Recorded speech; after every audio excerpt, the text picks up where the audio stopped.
So now that we just got that lovely raid from Gabe, let's go ahead and go through the report for the tournament.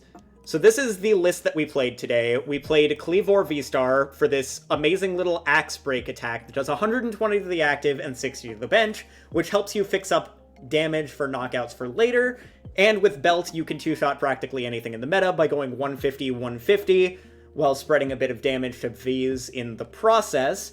Well, you also have this Rampaging Star attack that, as the game goes on, you'll build up more and more Pokemon in your discard pile to be able to reach some very astounding knockouts. We, on multiple occasions, have hit like 290, 300, 330.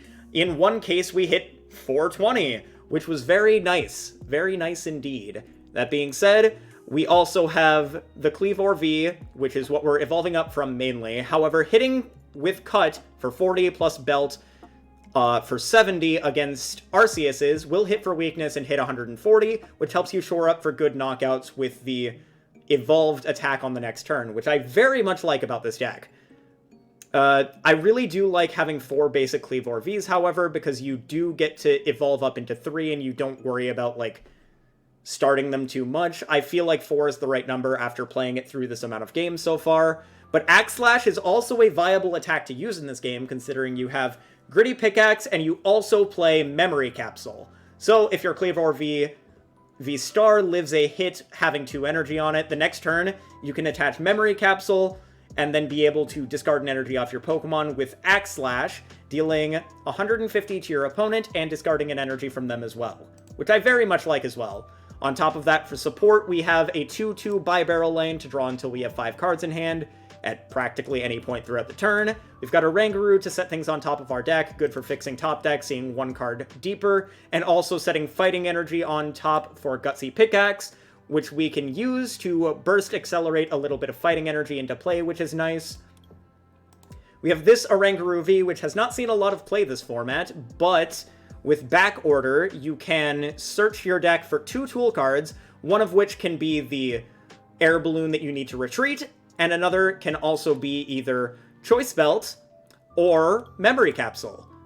The Memory Capsule is mainly here to be able to be used with Jolteon, because you can lock out your opponent's water abilities, like Palkia Vstar, Inteleon, or Manaphy, to be able to continue being able to snipe the bench, as well as being able to use the basic Kleavor V's attack well in Kleavor Vstar. You also have a 3/3 Zoroark line to swap between Bibarels, Mightyena, which is really good for the Mew matchup, and also helped a lot versus Arceus Duraludon, strangely enough, and Donphan, which is nice as a 1 energy attacker that does a decent bit of damage for 1 energy, and also is our Miltank counter, as well as being able to beat Blissey very, very candidly. The Palkia matchup always feels like a toss-up. If it's Palkia Ice Rider, I feel it's unfavored, but Palkia Inteleon is a decent matchup. Our last match in this tournament came down to 1 prize to 1 prize, where, unfortunately, my last prize was a fighting energy, which I needed to win the game. That being said, we also have Lumineon here to search out our deck for a supporter. We can grab Grant, Boss's Orders, Marnie, or Research. I think this was the most useless card in the deck so far out of everything. And we also have 4 Quick Ball, 4 Ultra Ball, 2 Switch to be able to switch into the Oranguru or out of whatever else we want, 2 Air Balloon, 2 Belt, 1 Memory Capsule, 3 Stone Energy, 7 Basic Fighting, and that is it for this particular list. This helps us thin out our hand because of the special ability from it, which is during your turn, if this Grant is in your discard pile, you may discard 2 cards except Grant from your hand, put Grant into your hand, and then you can play it to do 30 extra damage. Great for fixing math and thinning out your hand to draw more with Bibarel. So, yeah, Lumineon's not feeling too great overall. I think the main thing that I would change about this list is that I would swap the Lumineon for, and going into Kleavor after, because this is the build post-editing it after the tournament, and the only change that I've made so far is the Crobat, which is better burst draw. Literally, you can use this at practically any point in the game. You could use it turn 1 to help get a more consistent setup. You could use it later if you're trying to dig for a specific piece. The deck does a lot of deck thinning, and I feel that's very good for this meta. I very much enjoy this deck. I would like to fit in a 4th Zorua and a 4th Zoroark, though. and one of the things I could cut would be a Bidoof, and I'm not sure about the other one. That's why I haven't changed it past this so far. But I do like cutting the Lumineon for a Crobat. I think that's the main change that I would make so far. And I do think this deck is very solid. Most of my losses were to my own misplays. Against Arceus Duraludon, I made the dumb mistake of attaching a Stone Energy, like an idiot.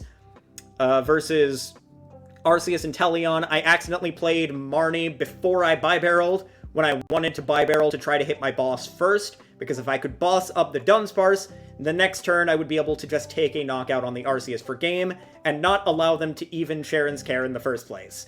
So, definitely made a couple of misplays throughout this.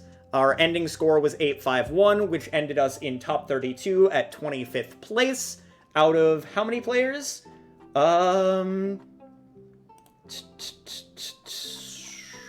Out of 335 players. That is not bad at all. Top 32 out of 335 is in the top 10% of that. So, Kleavor, yeah. Hope you guys enjoy this deck. Maybe give it a run yourself. It's a lot of fun. This deck is great for setting up two-shots, and also just, it's amazing. It feels amazing to, for one energy, just blow up anything. Rampaging Star is insane. Yeah.